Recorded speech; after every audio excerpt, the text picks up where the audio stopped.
বন কর্মকর্তাদের চাঁদা না দেয়ায় কাটা হয়েছে মৌলভীবাজারের রাজকান্দি বনের আলিমুল্লার বাগানের কমলা ও মাল্টার গাছ।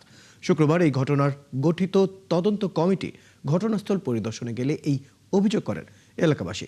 তবে চাঁদা চাওয়ার অভিযোগ অস্বীকার করে অভিযুক্ত বন কর্মকর্তা জানান, নিয়মিত অভিযানের অংশ হিসেবে বাগানটি উচ্ছেদ করা হয়েছে। আহমেদ ফারুক মিল্লাতের তথ্য ও ছবিতে প্রতিবেদন।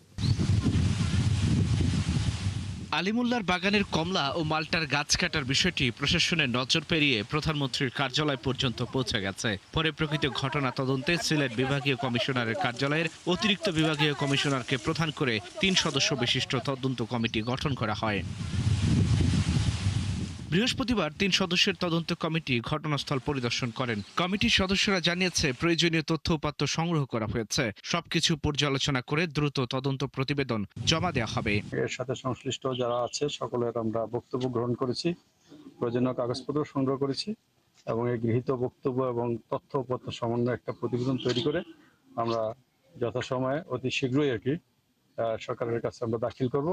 পরিবারটির দাবি, বন বিভাগের লোকজন বিভিন্ন সময়ে তাদের কাছে চাঁদা দাবি করে আসছিল। চাঁদা না দেয়ায় আশেপাশের আরো অনেক বাগান ফেলে রেখে শুধুমাত্র তাদের বাগানটি উচ্ছেদ করা হয়। কয়েক মাস পরেই 25 থেকে 26 লাখ টাকার কমলা বিক্রির আশা ছিল তাদের। আমার বাড়িতে আইসে ওট করে বলতেছে, আপনার বাগান তো অনেক বড় হয়েছে, সুন্দর হয়েছে, এখন তো আপনি অনেক টাকা ইনকাম করতে পারবেন, এখন আমাদেরকে এখন তো কিছু দিতে হবে। আমি বললাম, স্যার আমি কি দিব আপনাদেরকে, কি দিতে পারি বলেন? তখন বলছে আপনি 5 লাখ টাকা দিতে হবে। কোনো ভিলেজারের কাছে এগ্রিমেন্টের কাগজ নেই, সব অফিসে বিট অফিসে আছে।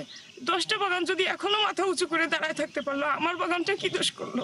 এলাকার লোকজন জানান, তারা তদন্ত কমিটিকে জানিয়েছে বন বিভাগের অনুমতি নিয়ে 2018 সালে বাগানটি করলেও উদ্দেশ্য প্রণোদিতভাবে এটি ধ্বংস করা হয়।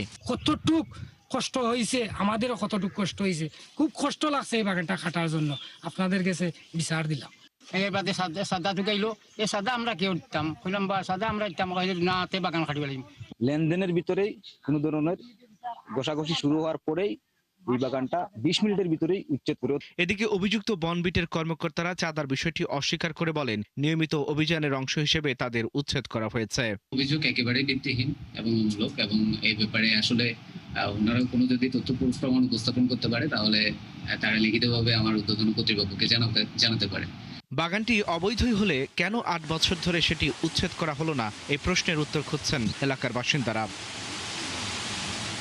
আল ইমরান, ৭১।